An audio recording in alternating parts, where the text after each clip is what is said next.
تقریباً 1 بجے ہم سسی پہنچ گئے۔ سسی 8-10 گھروں پر مشتمل مختصر سا گاؤں تھا۔ یہاں اوپر جانے والی اور اوپر سے آنے والی 4-5 جیپیں کھڑی تھیں اور ڈرائیور ایک درخت کے نیچے چارپائیوں پر سستا رہے تھے۔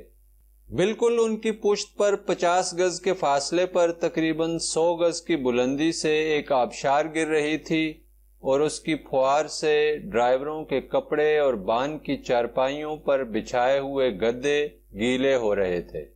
ان لوگوں کے بالوں پر ننھے ننھے موتی جم گئے تھے اور یہ لوگ مزے سے خوشگپیوں میں مصروف تھے۔ میں اور امتل بھی اس طرف گئے تو انہوں نے ایک چارپائی ہمارے لیے خالی کر دی۔ اب آبشار کی پھوار ہم پر بھی پڑنے لگ گئی تھی۔ یہ عجیب خوش رنگ پھوار تھی، جیسے سیال قوس قزح زمین پر اتر آئی ہو۔ ڈرائیور 1-2 گھنٹے یہاں ضرور ٹھہرتے، دوپہر کا کھانا بھی یہیں کھاتے اور راستے کی ساری کوفت دور کرتے۔ سسی اس گاؤں میں ہو نہ ہو، مگر سسی کی روح اس خوش رنگ پھوار کی شکل میں ہر آنے جانے والے پر محبت اور نور کی نکہتیں برساتی رہتی ہے۔ ہمارے لیے بھی کھانا آ گیا، مکئی کی روٹی اور گرم ساگ۔ میں نے لسی کا پوچھا تو فوراً مہیا کر دی گئی۔ تھوڑی دیر بعد ہم دونوں کی وہ سائڈ گیلی ہو گئی جو آبشار کی طرف تھی، مگر ہم وہاں سے نہ اٹھے کیونکہ امتل نے فیصلہ دے دیا تھا، یہ موقع ہمیں زندگی نے پہلی اور آخری بار دیا ہے۔ کپڑے تو سوکھ جائیں گے مگر کسی کی نکھت بار روح سے دوبارہ ملاقات نصیب نہ ہوگی۔ اور یہ واقعہ بھی تھا۔ میں 28 برس کی عمر میں ایسا قدرتی منظر پہلی بار دیکھ رہا تھا۔ بلندی سے پستی کی طرف گرنے والی آبشار اور شمال سے جنوب کی طرف چلنے والی ہواؤں کے اتصال سے جنم لینے والی یہ ہفت رنگ پھوار اپنی ایک الگ کیفیت رکھتی تھی۔ دراصل یہ ایک گیت تھا جسے نیچر گا رہی تھی، اور ایسا سر جسے پہاڑ نے اگلا تھا۔ جب ہمارے ڈرائیور کے کپڑے بھیگ گئے تو اس کا جانے کا موڈ بن گیا۔ آگے راستہ برابر خطرناک ہوتا جا رہا تھا۔ کئی جگہ ڈرائیور کو رکنا پڑتا اور جیپ کا اسپیشل گیئر لگا کر اوپر چڑھنا پڑتا۔ اس طرح کی چڑھائی نہایت صبر آزما ہوتی، لیکن اس کے بعد جو اترائی آتی وہ چڑھائی کو بھی مات کر دینے والی ہوتی۔ وہی اسپیشل گیئر ہی کام آتا، چاروں ویل کام کرنے لگتے، لیکن ایسا معلوم ہوتا کہ جیپ کو سیدھا دریا ہی میں اترنا ہے۔ اچانک موڑ آ جاتا، جیپ ٹرن کرتی اور ہمارے سامنے ایک نیا منظر کھل جاتا، وہی دریا، وہی پہاڑ اور وہی دریا کی بغل میں معلق سڑک اور وہی نہ ختم ہونے والی انڈس ویلی۔ ڈرائیور کے اعصاب اور چابک دستی پر حیرت ہوتی۔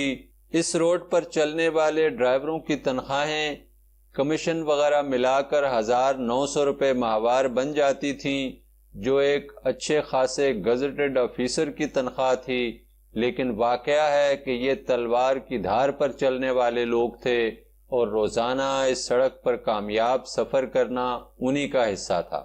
گلگت سے اسکردو تک ہوائی جہاز کا کرایہ 30 روپے تھا، لیکن ہمیں جیپ کے ذریعے ایک طرف کا یہ سفر 300 روپے میں پڑ رہا تھا، مگر جو تجربہ اور مشاہدہ سڑک کے ذریعے حاصل ہو رہا تھا، جہاز میں اس کا تصور بھی نہیں کیا جا سکتا تھا۔ ہم یہ بات کب جان سکتے تھے کہ پربت بھی گیت گاتے ہیں اور چٹانوں میں بھی ردھم ہوتا ہے اور قوس قزح جل پری بن کر زمین پر اتر آتی ہے۔ شام کے تقریباً 5 بج رہے تھے۔ 80 میل کا سفر طے ہو چکا تھا کہ ایک نیا تماشا دیکھا۔ آسمان صاف تھا، بادلوں کا نام و نشان نہیں تھا، لیکن سڑک سے تقریباً 60-70 گز بلندی سے سیلاب کا ایک طوفانی ریلا لوہے کی تیز چادر کی طرح سڑک پر گر رہا تھا، بلکہ اس کی ایک تیز دھار موسلادھار بارش میں بہتے ہوئے پرنالے کی طرح سیدھی دریا میں گر رہی تھی۔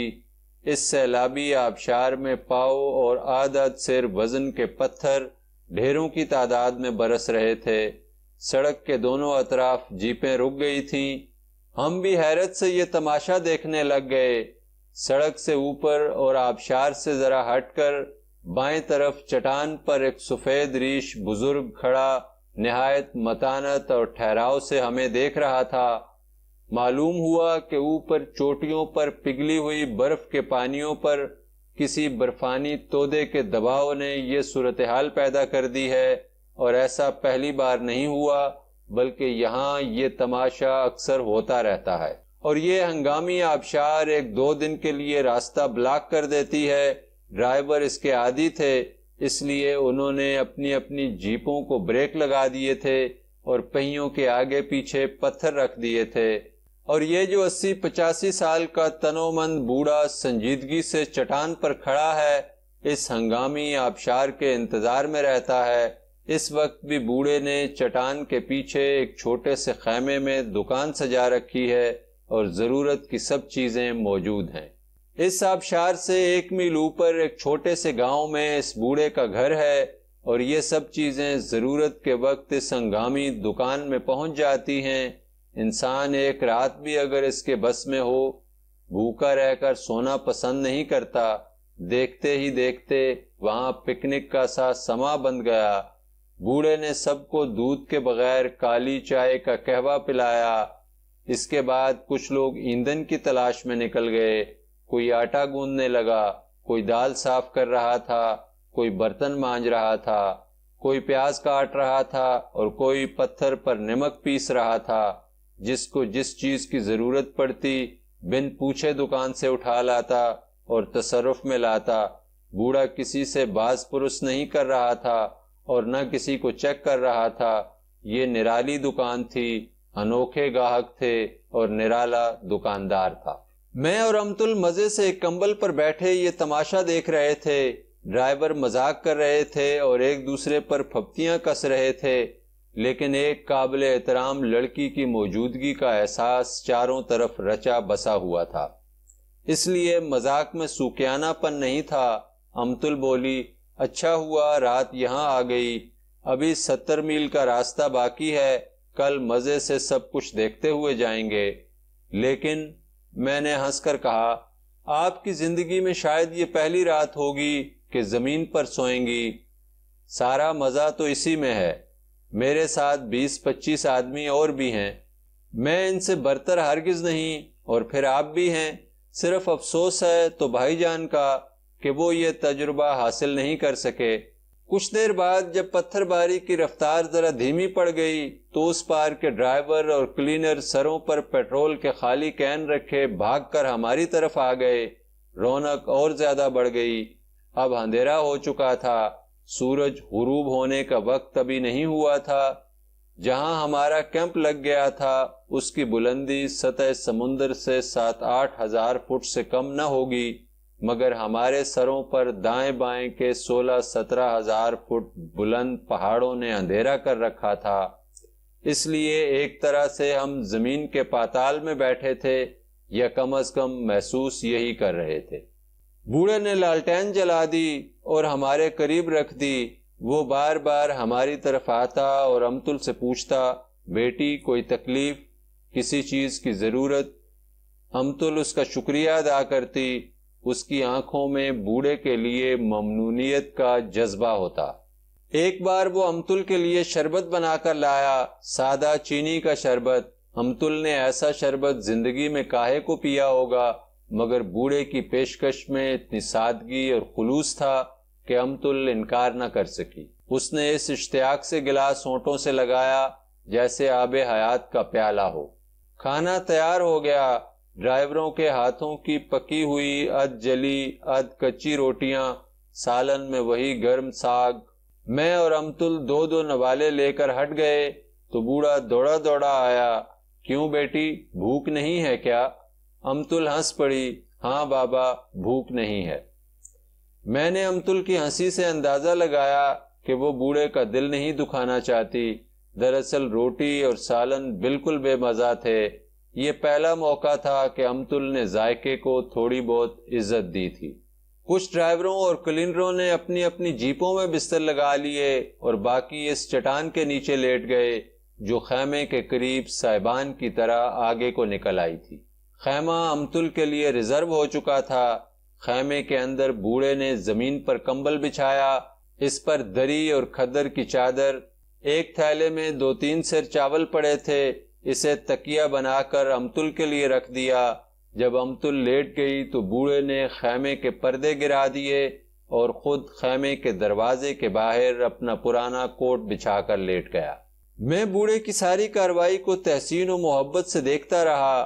میں نے محسوس کیا کہ آج کی رات امتل بوڑھے کی پناہ میں ہے، اور آج تو بوڑھے کی اجازت کے بغیر ہوا بھی خیمے میں جھانک نہ سکے گی۔ ویرانے کی یہ رات بے حد تسلی اور اطمینان کی رات تھی۔ صبح منہ اندھیرے ہی سب لوگ اٹھ گئے تھے۔ طوفانی نالا جو رات بھر پتھر برساتا رہا تھا، اس کا غصہ اتر چکا تھا، اس کا گدلا پانی صاف ہو چکا تھا، اور اب وہ بے ضرر جھرنے کی طرح گر رہا تھا۔ کچھ آدمی اس کے نیچے نہا رہے تھے۔ بوڑھے کے چولہے میں آگ جل رہی تھی اور وہ دودھ کے بغیر چائے تیار کر رہا تھا۔ ڈرائیور اپنی اپنی جیپوں کا تیل پانی اور ہوا چیک کر رہے تھے۔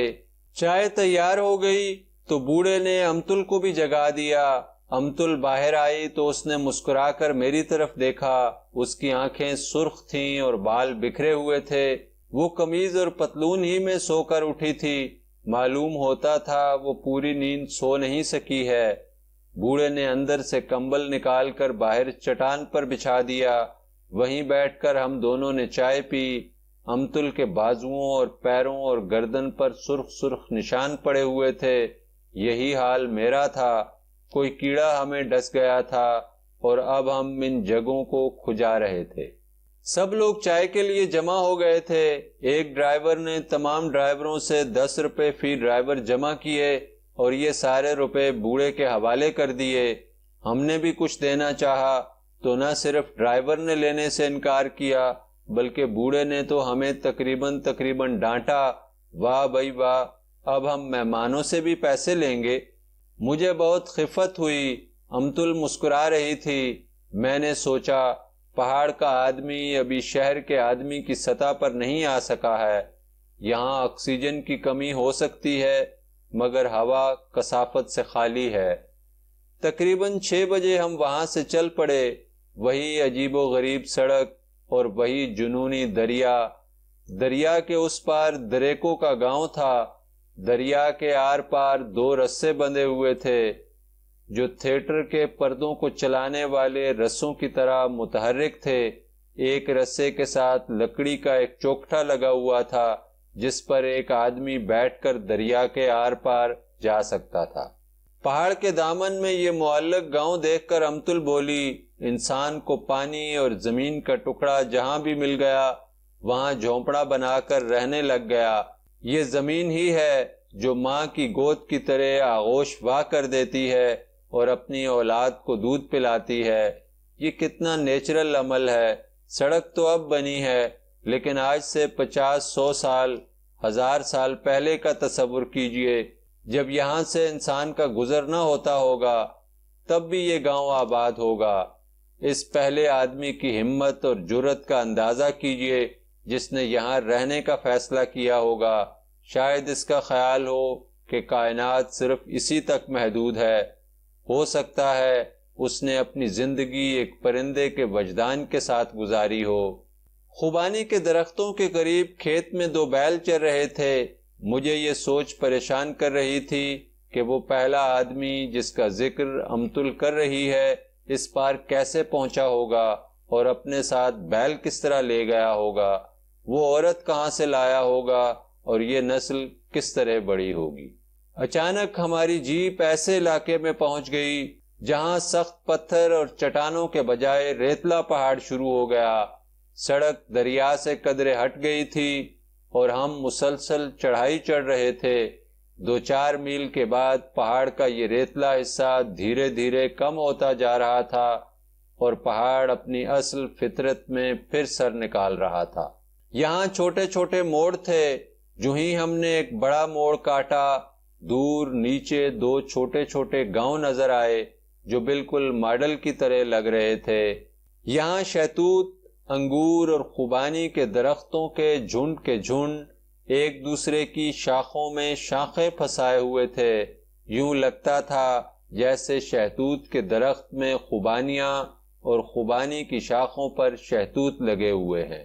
سڑک کے ساتھ ساتھ برفانی پانی کا نالا بہہ رہا تھا۔ یہ نالا اس ماڈل سے گاؤں کے باغات اور کھیتوں کو سیراب کرتا تھا۔ امتل خوابیدہ آنکھوں سے ان باغات کو دیکھ رہی تھی۔ میں نے محسوس کیا کہ اسے نیند آ رہی ہے۔ دراصل رات وہ سکون کی نیند نہیں سو سکی تھی۔ وہ ہمیشہ کی طرح باہر کی سائڈ پر بیٹھی ہوئی تھی۔ ہر لمحہ اس کے سو جانے اور گر جانے کا احتمال تھا، لیکن میں چوکس بیٹھا تھا اور منتظر تھا کہ اس کی آنکھ لگ جائے۔ چنانچہ چند منٹ بعد اس کی پلکیں بند ہو گئیں۔ میں نے اس کے داہنے شانے پر ہاتھ رکھا اور اس کا سر اپنے کاندھے پر ٹکا دیا۔